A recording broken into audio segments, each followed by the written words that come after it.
Pinayuhan ni Senate President Alan Peter Cayetano si Senate President Pro Tempore at Acting Senate President Sherwin Gatchalian na maghintay sa tamang panahon kaugnay ng usapin sa pagbabago ng liderato sa Senado.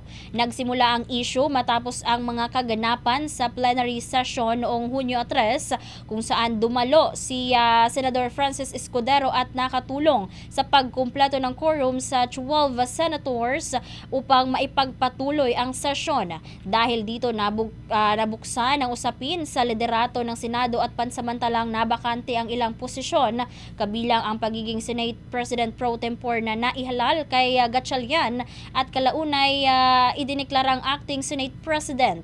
Kinilala rin ng Malacanang si Gatchalian sa naturang posisyon habang patuloy ang pagtalakay sa usapin ng aktwal na pamunuan ng mataas na kapulungan. Sa pahayag ni Cayetano, sinabi niya na dapat pag-isipang mabuti ni Gatchalian ang pagtanggap sa naturang tungkulin. Aniya, mas mabuti umanong maghintay na lamang sa tamang panahon at iwasan ang mga hakbang na maaaring magdulot ng komplikasyon sa kanyang karera sa hinaharap.